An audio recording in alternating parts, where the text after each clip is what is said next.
virtual warmth and wisdom at your fingertips. You are watching Fireside Chat. Evolve Beyond Borders is proud to introduce Kira Rubiano and Tracee Bowles. Kira Rubiano is the Vice President of Global Payroll Operations at Atlas. She is a global business professional leader with over 15 years of experience in global payroll and global business operations. Tracee Bowles is the Global Advisory Practice Leader at the Hackett Group. She has over 2 decades of experience leading payroll and HR services for global organizations. Let's welcome Kira and Tracee as they share their insights on navigating global payroll and compliance in the work from anywhere era.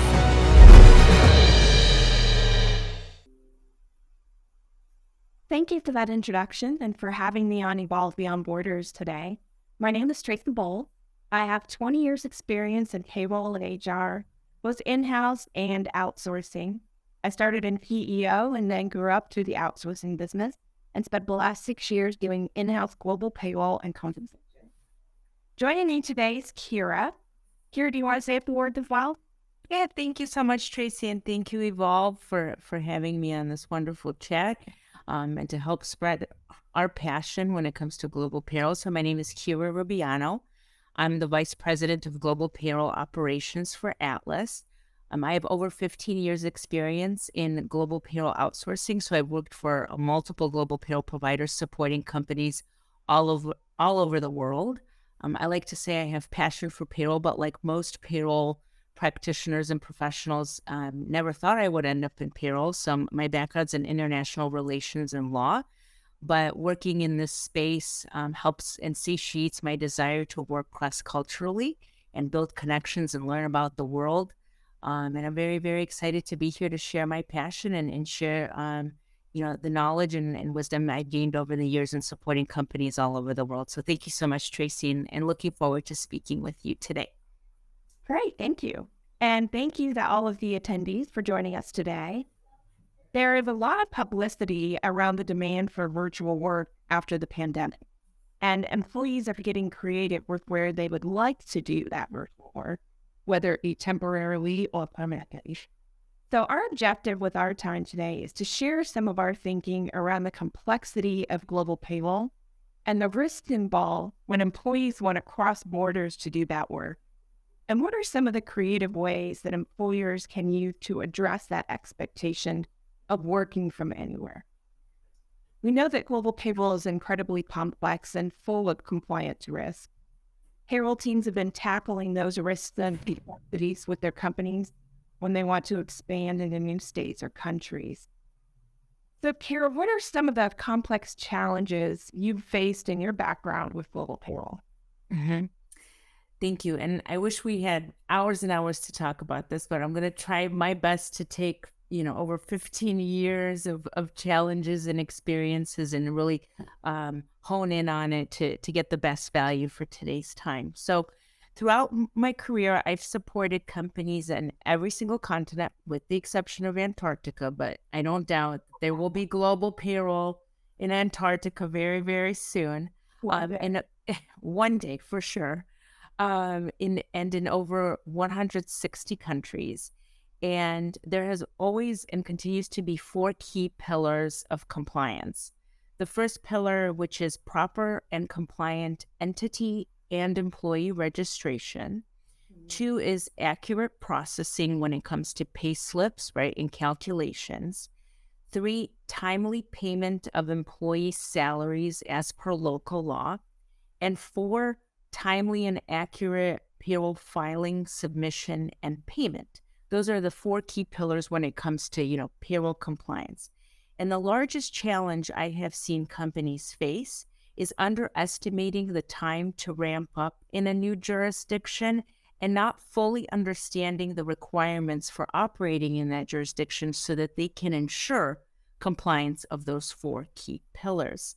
Now, oftentimes companies may not be fully aware of all the locally required registrations, for example, for tax authority, Social Security, pension, health. and what needs to be in place in order to really start hiring and payrolling individuals. And therefore, when they don't understand those risks and what's required, they're putting the entity at risk and they're putting the employees at risk. So, for example, and I'm going to give a couple examples here. You can incorporate an entity in Spain, but you must appoint a local tax representative.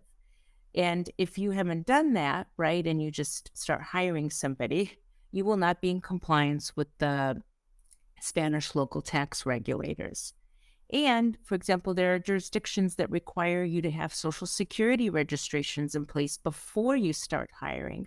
And in some jurisdictions, you can only do that registration when you've hired your first individual. So understanding the mechanisms and requirements to operate in that country are absolutely critical. And a lot of companies don't truly take the time to understand what that entails and what they have to have in place.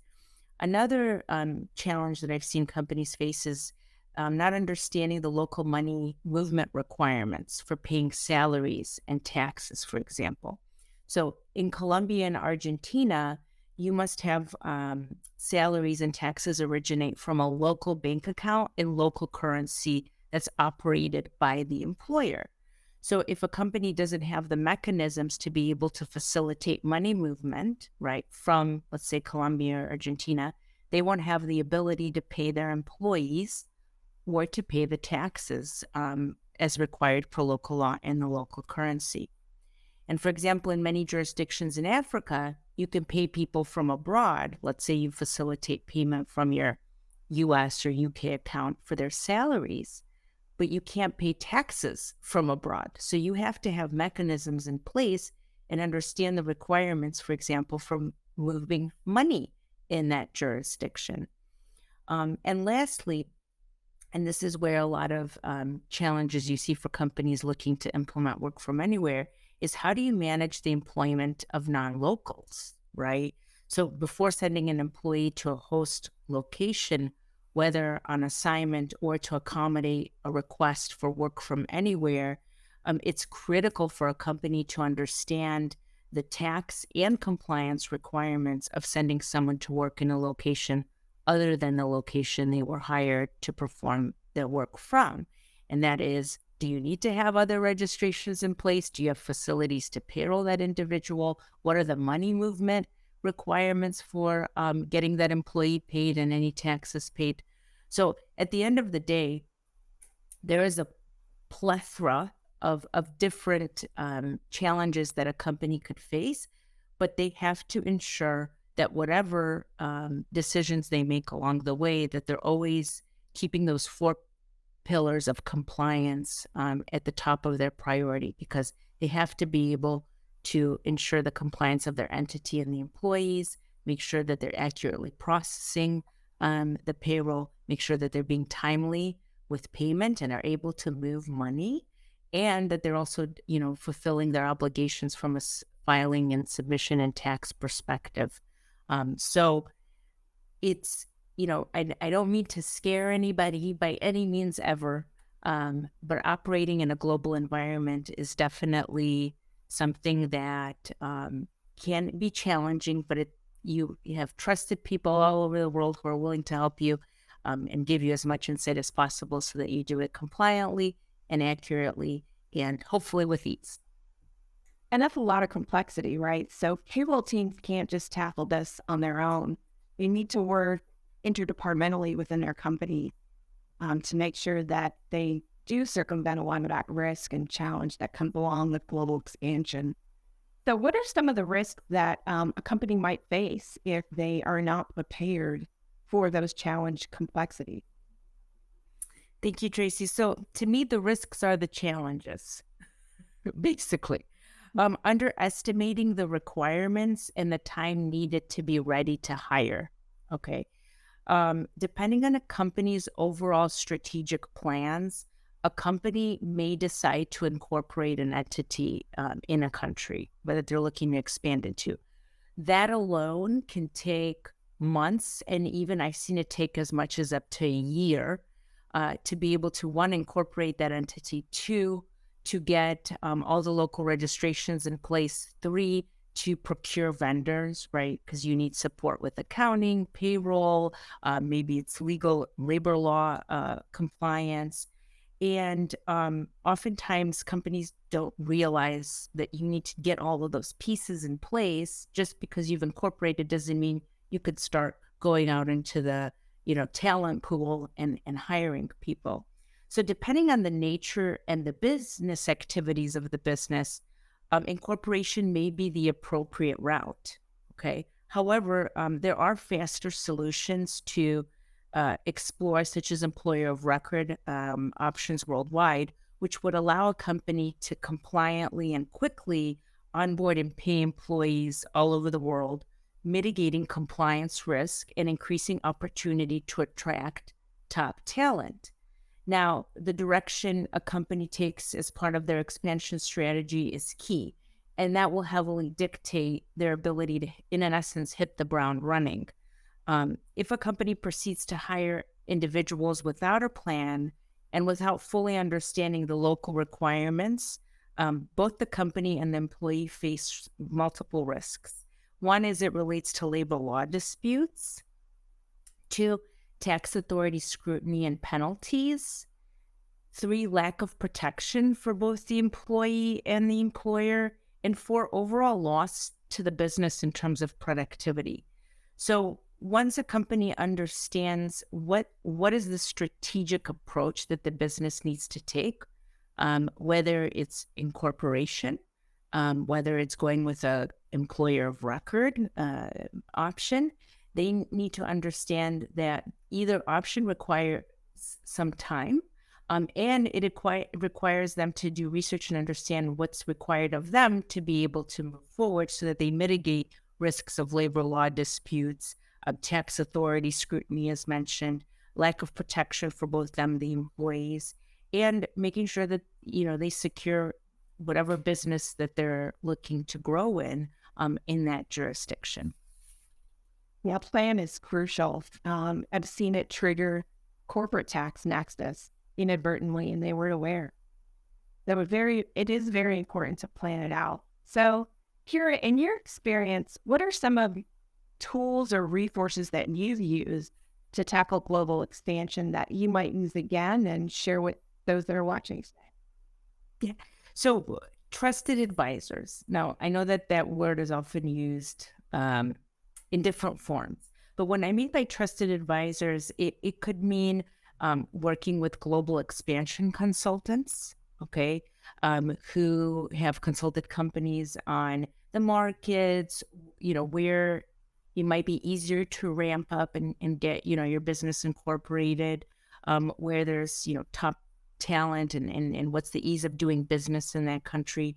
It could be accounting firms. So either Big 4, Big 10, or even local accounting firms.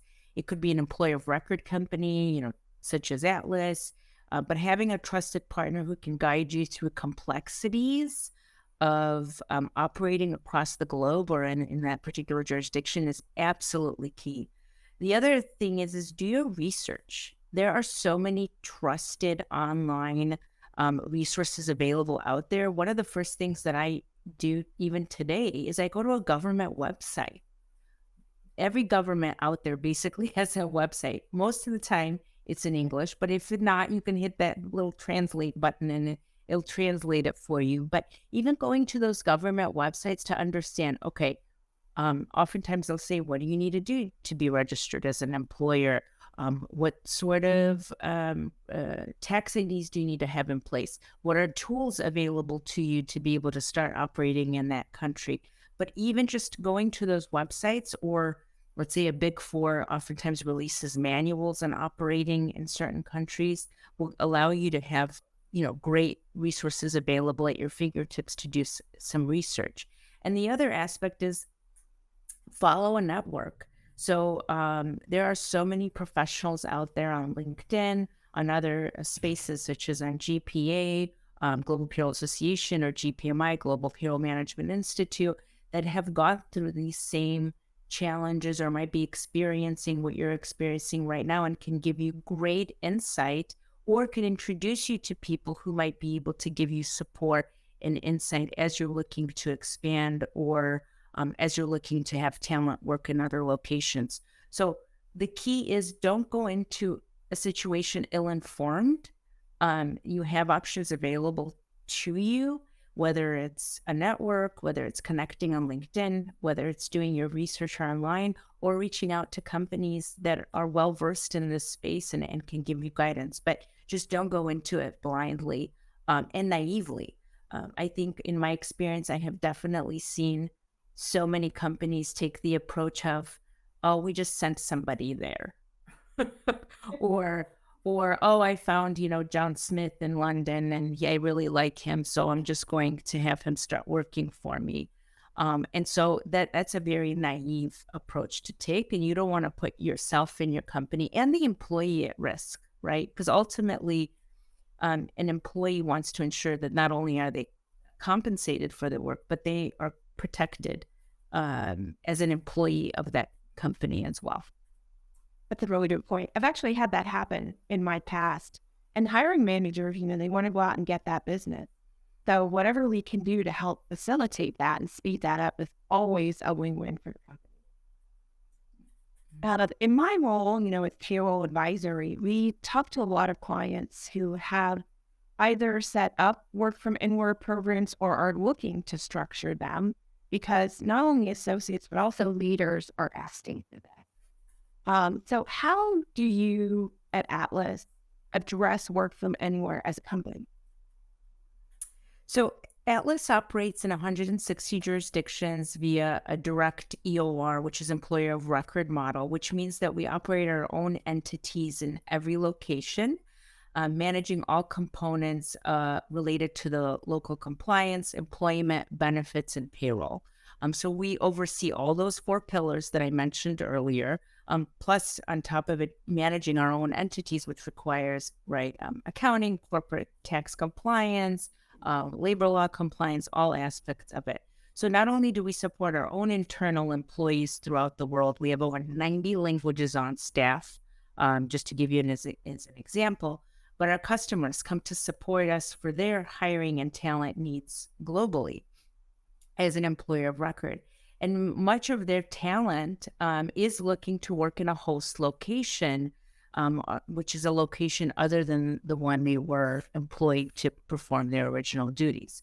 So we're able to do this because not only do we have our own entities and we can make sure that we run the payroll compliantly, but we also have an in-house visa and global mobility service and team, which allows us to understand how, the local compliance requirements for relocating individuals, whether it's, work permits, work authorization, work visas, and we're able to then manage the movement of those individuals by facilitating those work permits, visas, and authorizations, and then compliantly onboard and payroll them in our own local entities in that host location.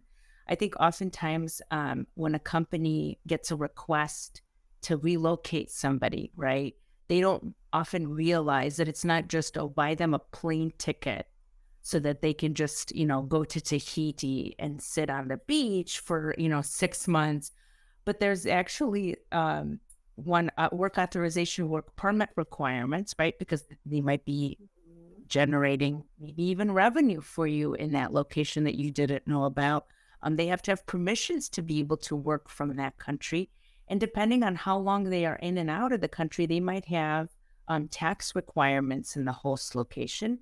And they may still have home tax requirements in their home location, right? So, as a U.S. citizen, for example, you could be paying FICA, Social Security, Medicare for 10 years, right? If you ever want to come back to the United States, or you might have a house that you still have to pay, state taxes for and so forth. So it's just really, really important that companies take the time to understand what are, our requirements, right? And what protections do we need to ensure for not only our employees when they go into a host location or home location or leave their home location, but what do we as an employer also have an obligation to fulfill?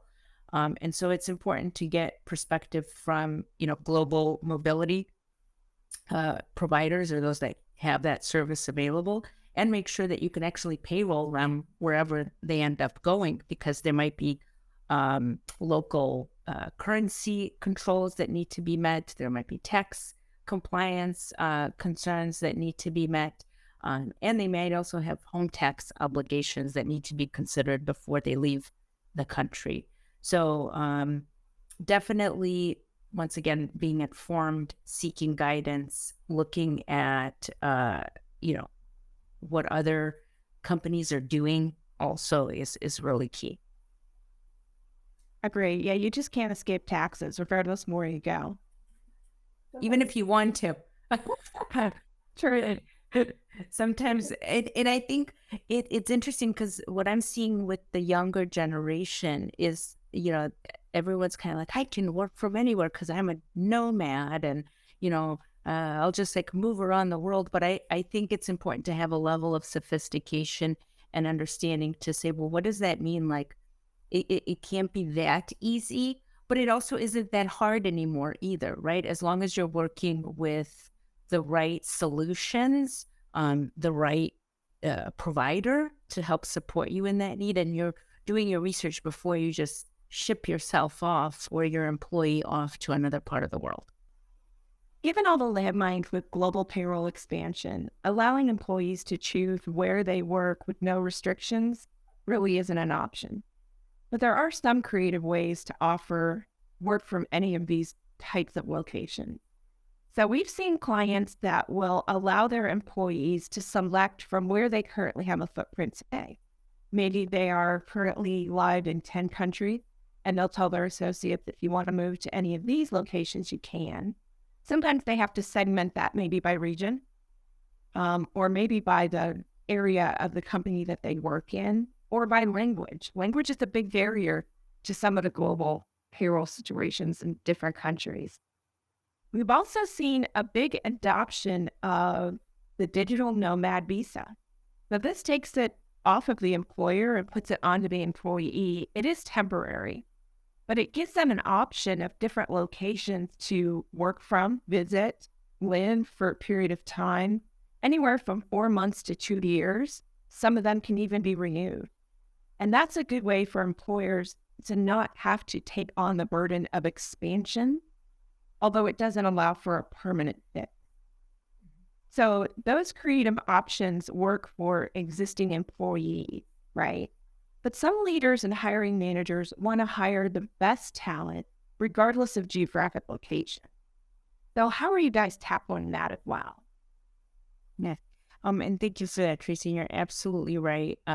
Oftentimes what I've seen is that employees are sometimes scared to take on that burden, to be honest with you. So if somebody told me, hey, you can do this, but you have to make sure you do all your taxes and manage all those components yourself, I'd be like, I don't, I'd have to think about it, twice.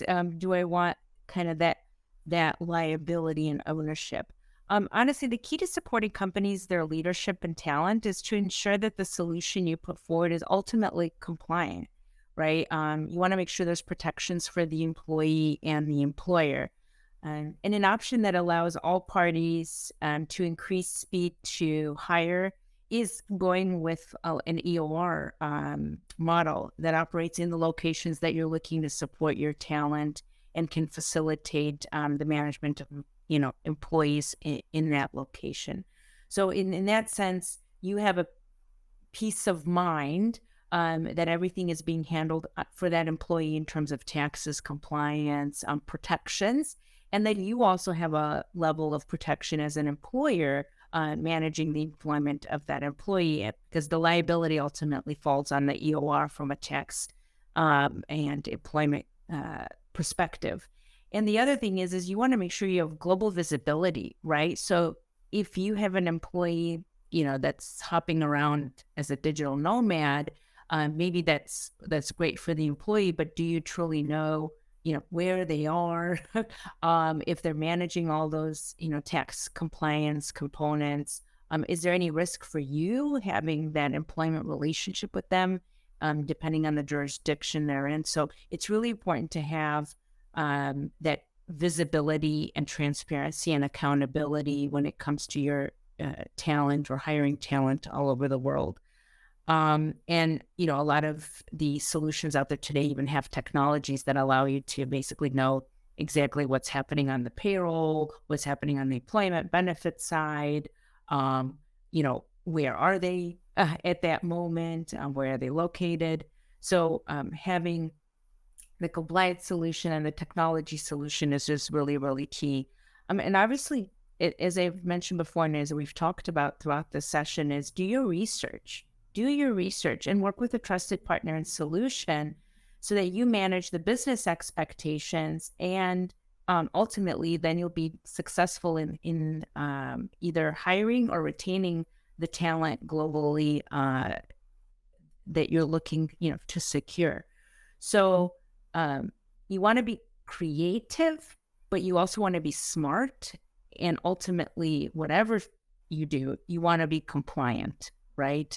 Because at the end of the day, as payroll practitioners, whilst we are a critical component of the business, we're also a key component of the business that helps ensure that our talent is safe, right? That we as a business are compliant, and that we are putting forward the right solutions to be able to manage business expectations and the needs of the business. Absolutely. So it's possible, right, to accommodate the work from anywhere expectations of the working staff these days. But it's important to, number one, have a trusted advisor, do your research, and make sure that you have a plan. So, Kira, I really appreciated having this conversation with you. Hopefully, those of you watching feel a little more energized about global payroll and how you can accommodate these requests that you're getting. Love to hear from you. The chat will remain open if you have any questions for us. Thank you so much. Thank you, Tracee, and thank you, everyone. And thank you for Evolve for your support in helping educate the global community, and happy to answer any questions.